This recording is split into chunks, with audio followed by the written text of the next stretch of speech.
Et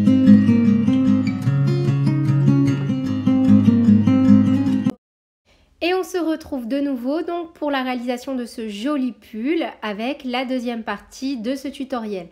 Encore une fois, je suis vraiment désolée, la vidéo était trop longue, je n'arrive pas à charger des vidéos de plus de 40 minutes via l'iPad et l'iPhone. Je comprends vraiment pas pourquoi, donc voilà, désolée, j'ai dû réaliser ce tutoriel en deux parties.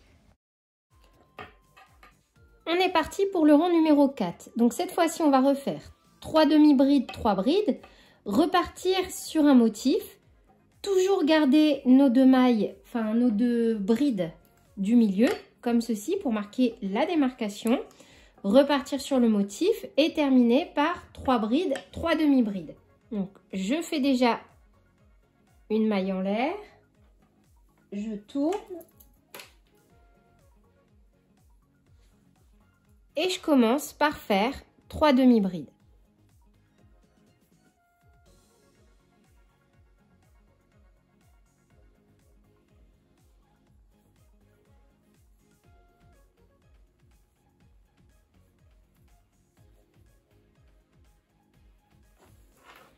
Puis, je fais 3 brides.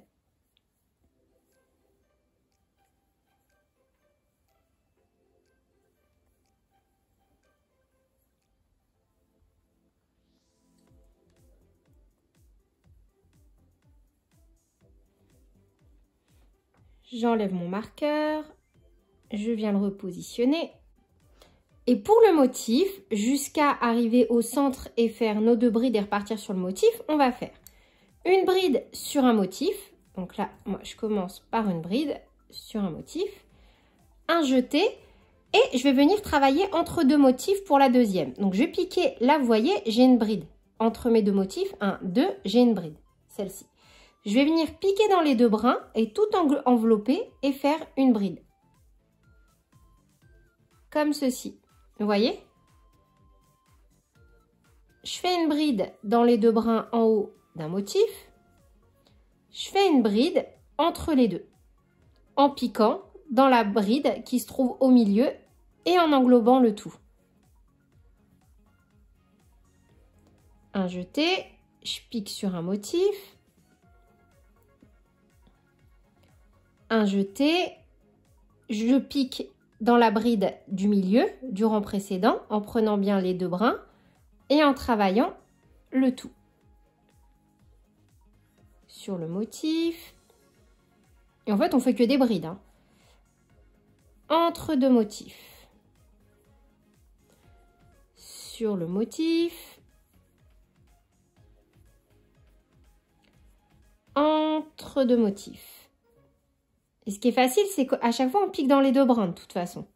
Pas à se poser la question à chaque fois. Je vais juste refaire celle-ci, parce que j'ai mal piqué. Hop. Et je fais ma bride. Un jeté sur un motif, une bride. Et puis après, entre 2 motifs, on pique dans la bride qui se trouve dans le rang en dessous. Vous voyez, là, c'est mon motif. Et là, cette partie-là, ça va être mon devant. Là, ce sera l'intérieur. Hop. Et là, ce sera l'extérieur. Ce sera la partie face de mon ouvrage. C'est important parce qu'après, vos motifs, vous devez aussi les travailler en fonction de l'avant et de l'arrière de votre ouvrage. Donc, je vous laisse continuer comme ça. Arrivé au milieu, ici, au centre, sur chaque bride, on fait une bride, une bride, une bride et on repart sur le motif. Et arrivé au bout, on refait, donc pour finir, 1, 2, 3 brides, 1, 2, 3 demi-brides et on se retrouve au rang suivant. Donc là, un petit point d'explication. Parce que si vous faites une taille XS ou S, à partir du rang numéro 5, on va commencer à faire des diminutions. En revanche, donc R1 à R4, si vous faites une taille XS ou S, vous suivez le diagramme que je vous ai montré. Mais si vous faites une taille M ou une taille L, vous allez rajouter un rang numéro 5 où vous allez faire que des brides. Même au niveau des manches, partout, vous allez faire un rang complet que de brides. Et normalement, si vous n'avez pas perdu de maille en chemin, vous allez devoir retomber sur votre maille chaînette de base. Et si ce n'est pas le cas, bah, c'est aussi le moment de venir faire une ou deux diminutions pour bidouiller, tricher et récupérer votre nombre de mailles initiales. Moi, en tout cas, c'est comme ça que je fais. Et pour une taille XL ou XXL, vous allez faire rang 5, rang 6 en plus. Donc, en gros, vous allez ajouter 2 rangs à ce modèle que de brides. Un aller-retour de bride sans vous poser aucune question. Voilà, vous faites des lignes droites. Après, on va passer à la suite. Donc, au rang numéro 5, qui sera pour un taille M, le rang numéro 6. Et pour un taille L ou XL, un rang numéro 7. Donc là, peu importe les motifs que vous allez choisir. Je vais vous en montrer encore quelques-uns, mais vous allez faire ce que vous voulez. Vous n'êtes même pas obligé de faire les mêmes que les miens. Et encore une fois, s'il y en a que vous n'aimez pas ou que vous n'arrivez pas à faire, switchez et faites simplement des brides, des demi-brides, des mailles serrées. Vous faites ce que vous voulez. Maintenant, on va diviser notre ouvrage en deux pour venir donc former le col. Et à chaque fois qu'on sera là, donc là, on terminera à chaque fois le rang de l'intérieur par une diminution et on commencera à chaque fois par une diminution. La seule chose qu'il va falloir retenir, ça va être ça donc. On termine par une diminution, on commence par une dîme. On termine par une dîme, on commence par une dîme. Et continuer donc d'alterner entre nos demi-brides et nos mailles serrées pour avoir donc une manche qui sera normalement environ 5 cm plus courte que le haut afin d'avoir un joli rendu. Là, moi, pour ce rang, je suis au rang numéro 5, donc je l'ai déjà fait. Et je vous montre juste. Donc, j'ai mes deux marqueurs ici. Un jeté. Et là, je termine mon rang donc par une diminution.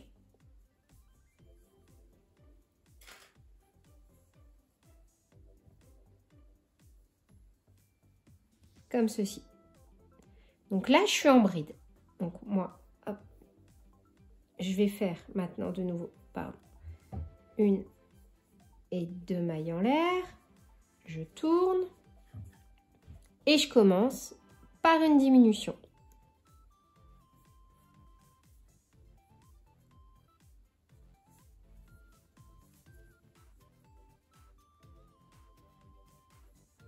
Et voilà. Et en fait, vous allez faire à chaque fois le point que vous voulez. Donc moi, j'aime bien à chaque fois, dès que je commence un rang par une diminution, je viens baliser avec un marqueur. Comme ça, je suis sûre de ne pas me tromper et de surtout pas oublier de venir travailler ma dernière maille. Donc là, vous allez faire un peu comme vous voulez au niveau des motifs. Donc moi, j'avais fini avec des brides. Donc tac, tac, tac. Allez, je vais repartir donc sur un motif de 3. Et à la fin, si j'ai pas un nombre pair, donc là déjà je vais remettre un marqueur. Et si j'ai pas un nombre pair, et ben c'est pas grave, je terminerai en bride. Par exemple, s'il me reste 2 brides, je ferai 2 brides. Alors 1, 2, 3, 4, 5, 6. Et je fais comme je peux. J'ai plus de marqueur à laine. J'ai tellement d'ouvrages en cours que j'ai plus de marqueur. Donc je mets un trombone. 1, 2, 3, 4, 5, 6. Et là par exemple, je vais faire un motif de 3. Mais s'il me reste 2 mailles, à la fin, bah tant pis, je les travaillerai en bride. C'est pas très grave. Et vous, en fait, c'est juste pour vous dire, voilà, vous faites ce que vous voulez, tant que ça vous plaît. C'est tout ce qui compte. Là, le plus important, c'était vraiment de vous donner la technique du pull. Donc, je suis repartie, je saute une maille, une bride, 2 brides. Et avec ma 3e bride, je viens faire un croisé. Donc, hop, et je pique dans la maille que j'ai pas travaillée. Et ainsi de suite. Donc, je vais vous laisser travailler vos rangs comme vous voulez. Mais notez bien les motifs que vous faites à chaque fois. Pour 2 raisons. La première, bah, il va falloir refaire exactement la même chose de l'autre côté. Et la deuxième, c'est que si je commence à vous montrer chaque rang, chaque motif que je fais, on n'a pas fini. Cette vidéo, elle va durer sur 3 parties et ça va pas être possible. Donc, soit vous trouvez 2 beaux motifs qui vous plaisent et vous les alternez, ou vous faites un peu au feeling comme vous voulez. Voilà, tout ce qui compte là, ça va être de crocheter, donc moi, sur 20 cm. Et une fois que j'aurai atteint 20 cm, je viendrai, donc là, pardon, hop, 20 cm. Je m'arrêterai et je viendrai faire exactement la même chose de l'autre côté, mais on viendra faire un point à ce moment-là. Donc voilà. Donc là, voilà pour le devant. J'ai réalisé la même chose de chaque côté. Et maintenant, on va venir réaliser la partie du dos. Donc pour ça, désolée, c'est mon petit chat qui s'amuse avec son papa. Et pour ça, du coup, on va venir raccrocher notre fil, réaliser, donc, moi je vais faire perso des brides, des brides, des brides, 4 diminutions, des mailles en l'air, 4 diminutions, et ensuite reprendre en terminant par des brides. Et bien sûr, à chaque fois que j'arriverai au bout au niveau de mes manches, là, sur les 6 premières et les 6 dernières mailles, je viendrai continuer mon motif afin d'avoir encore dans la continuité quelque chose qui se resserre au niveau de mon avant-bras. Donc là, on reprend avec la partie numéro 3. Dès que l'on est sur l'intérieur du décolleté, on fait des diminutions en fin de rang et en début de rang. Donc c'est ce que je vous expliquais. Pour une taille XS à S, on va crocheter jusqu'à obtenir entre 19 à 21 cm de hauteur. Pour une taille ML, entre 20 à 22 cm de hauteur. Pour une taille LXL, entre 21 à 23 cm de hauteur. Pour une taille XXL et plus, entre 22 à 24 cm de hauteur. Donc là, c'est ce que moi j'ai fait. Là, c'est mon devant, c'est mon col. On va mesurer. Hop. Et j'ai donc entre 19 et 20 cm. Maintenant, pour la partie numéro 4. Hop. Moi, à la base, j'avais une maille chaînette de 96 mailles en l'air. Donc là, à la base, c'est ce que j'avais. Quand je compte donc mes mailles de mon marqueur ici, à mon col, donc ça là, c'est mes fins de rang, à ma dernière diminution, jusqu'à ma manche, d'une extrémité à l'autre. Moi, il me reste 40 mailles. Forcément des deux côtés parce que j'ai quelque chose de symétrique. Donc j'ai 40 et 40, ce qui me donne 80. Donc j'ai un total de 16 mailles en l'air à venir travailler. Là, ici et ici, j'ai 40 mailles à travailler et de l'autre côté, j'ai exactement la même chose. Donc ici, il me reste 16 ml, normalement, maille en l'air à venir travailler pour retomber sur 96. Sauf que moi, ce que je vais faire, c'est que je vais venir sauter 1, 2, 3, 4 et 1, 2, 3, 4. Et donc, je vais passer 16 plus 8, parce que 4 et 4 égale 8. Je vais passer à 24 mailles en l'air. Donc, en gros, là, ce qui va se passer, c'est que je vais faire 36 brides, et je vais venir faire une maille chaînette de 36 mailles en l'air. Mais vous, en fait, peu importe le nombre de mailles chaînettes que vous aviez, ce qu'il faut retenir, et ça c'est valable pour tous les modèles, c'est que ici et ici, vous allez retirer 4 mailles. Vous allez les sauter. On ne va absolument pas venir les travailler. On va faire comme si elles n'existaient pas. Vous allez prendre votre nombre de mailles qui vous reste de ce côté et de ce côté. Et à chaque côté, vous allez faire moins 4 et moins 4. Et en fait, c'est ce qui va venir nous donner notre col. Je ne sais pas si vous voyez ce que je veux dire. C'est que là, les mailles que l'on saute, après, quand on va venir les retravailler, ça va venir former notre col. Donc là, juste pour être sûr. Mais après, si vous avez la moindre interrogation, n'hésitez surtout pas à venir me poser la question sur mes réseaux sociaux ou en message privé. Il n'y a toujours aucun souci là-dessus. C'est que on a une maille chaînette à la base. Peu importe votre maille chaînette. Franchement, peu importe. Qu'elle fasse 96, 112 ou 20 mailles en l'air, si vous faites ça pour une poupée Barbie, il n'y a pas de souci. Il faut juste partir du principe que là, le nombre de mailles qui va vous rester ici et ici, vous allez le soustraire à ce nombre-là. Et du coup, le total, une fois que vous allez avoir soustrait ça et ça, ça va vous donner le nombre de mailles en l'air que vous allez devoir réaliser ici. Et à ce nombre de mailles en l'air, vous allez rajouter plus 8 parce que on va sauter littéralement 4 mailles ici et 4 mailles ici, que l'on ne va pas venir travailler.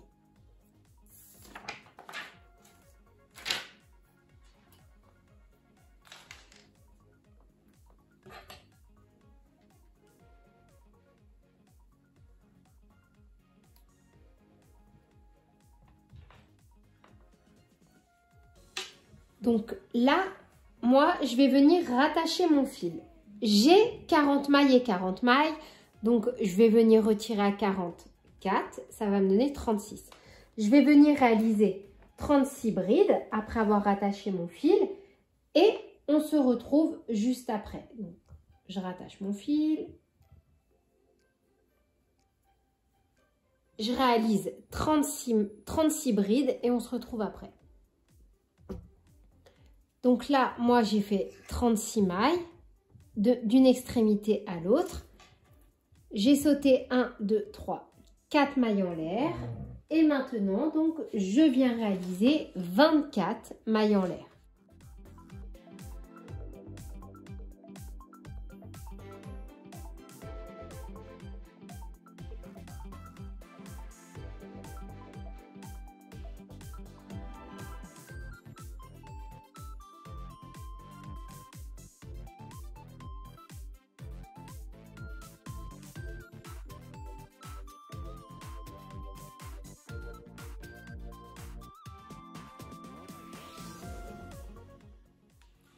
Et je vais venir piquer de l'autre côté, hop, en sautant 4 mailles. Donc là, j'ai ma dernière maille de ce côté et je saute. 1, 2, 3, 4, je les saute et je viens piquer dans la 5e et je retravaille dans 36 mailles.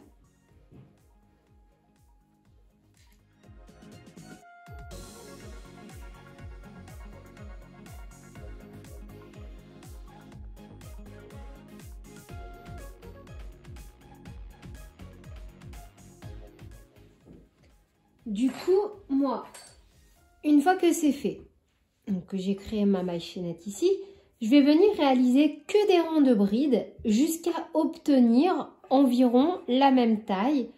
Donc là, par exemple, je ne sais pas si j'ai fait 20 cm, je vais crocheter sur 20 cm de brides pour obtenir donc le devant et l'arrière de ma manche et on se retrouve juste après. Donc juste petit aparté. Là, moi, pour le dos, je ne vais réaliser que des rangs de brides sans jamais me poser de questions et je vais simplement à chaque fois respecter au niveau des manches donc le schéma que j'ai fait devant afin d'obtenir toujours une partie plus resserrée à l'avant. Donc moi là, j'en ai fini avec mes manches. Je vais venir les coudre et mettre mes marqueurs pour poursuivre en bas. On fait juste un point sur les mesures. Donc là, moi, je suis entre 37 et 38 cm. Et donc, au niveau de la hauteur totale des manches, pour une taille XS à S, vous pouvez faire entre 37 et 40 cm. Ça dépend vraiment du côté loose que vous voulez ou non. Pour une taille ML, entre 38 et 41 cm. Et pour une taille XL, XXL, entre 39 et 42 cm. Donc moi, ça y est, j'ai mis mes marqueurs. Donc de là jusqu'ici et de là jusqu'ici. Et je vais déjà coudre mes manches comme ceci de chaque côté. Et ensuite, je viendrai crocheter donc la partie ici en circulaire. Donc maintenant, jusqu'à la fin, c'est super facile. Vous allez raccrocher votre fil n'importe où. Et vous allez continuer donc à faire des motifs. Donc ça, je vais peut-être pas forcément vous le montrer parce que la vidéo va vraiment être trop longue. Alors juste au niveau des coutures, je l'ai fait sur l'envers. Comme ça, j'aurai quelque chose de totalement invisible quand je vais retourner mon pull. Je vais raccrocher mon fil n'importe où. Et je vais continuer donc avec ce motif-là et ce motif-là en faisant également des brides. Vous pouvez également, si vous souhaitez, faire quelque chose qui diminue. Faire quelques diminutions justement si vous souhaitez, pourquoi pas faire même une petite bordure en point souple. Donc au niveau des tailles, on est là, dans la partie numéro 7. Donc pour une taille X16, vous pouvez faire entre 52 à 56 cm de largeur. Pour une taille S, entre 54 et 58. Donc là, moi, je me tâte. Je vais peut-être plutôt faire aux alentours de 56 cm pour mon modèle. Pour une taille M, entre 56 à 60 cm. Une taille L, entre 58 à 62. Une taille XL, entre 60 à 64 cm. Et une taille XXL, entre 62 à 66 cm. Donc là, moi, je viens déjà réaliser mon col. Je viendrai reprendre la suite après de mon ouvrage. Et pour ça, je réalise une bordure en mailles serrées. Alors après, vous pouvez faire des mailles coulées, vous faites ce que vous voulez. Je vous montre juste pourquoi moi j'avais laissé mes 2 brides ici de séparation. Donc arriver ici, au milieu. Donc là où j'avais mes 2 brides, je vais venir faire une double bride. Donc une fois, 2 fois j'enroule. Et je viens récupérer, envelopper comme ceci et réaliser mes doubles brides. Donc je vais en faire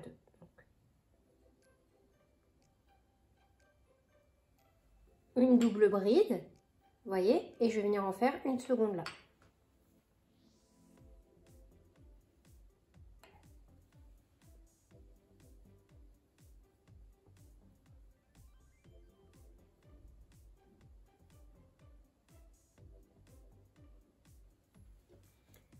Moi, je trouve que ça fait super joli.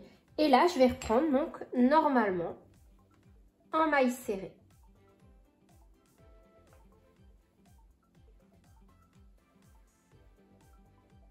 Et je vais finir ma bordure comme ça, en maille serrée. Maintenant, vous allez essayer votre ouvrage et voir. Si ça vous convient, vous laissez tel quel. Si vous trouvez que le décolleté est trop prononcé, pas de panique. Il vous suffit donc, et c'est pour ça que j'adore maintenant faire des cols de cette forme-là, venir faire en fait quelques diminutions ici et ici, en faisant encore quelques rangs, pardon, excusez-moi, en faisant encore quelques rangs de mailles serrées ou autres, hein, c'est à vous de voir, vous pouvez même les faire en mailles coulées, jusqu'à obtenir ce que vous souhaitez. Moi, j'aime beaucoup travailler comme ça parce qu'en fait, je pars du principe que j'ai laissé un bon décolleté.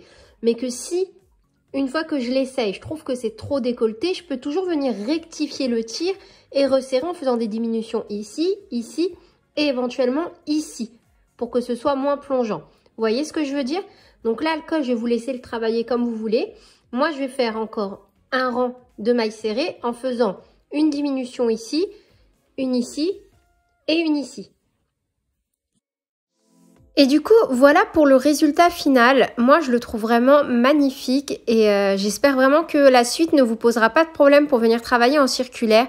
J'avais lâché les points multiples de 3 parce que j'étais pas tombée sur un multiple de 3. Donc, j'ai déjà agrémenté de perles. J'ai trouvé ça magnifique en fait de venir ajouter des perles un peu dans la tonalité de la couleur de la pelote. Enfin, dites-moi en commentaire ce que vous en pensez. Moi, je trouve ça juste adorable. Alors après, forcément, pour le lavage, il faut faire attention. Et j'ai donc poursuivi juste avec des gros points qui tournent. À chaque fois, j'oublie le nom. Enfin, voilà. Sur ce, j'espère que cette vidéo vous aura plu. Si vous avez la moindre difficulté dans la réalisation de cet ouvrage, n'hésitez surtout pas à poser vos questions en message privé ou encore sous la vidéo, en commentaire de cette vidéo, pardon. Et sur ce, je vous fais plein de bisous. Prenez bien soin de vous. À bientôt.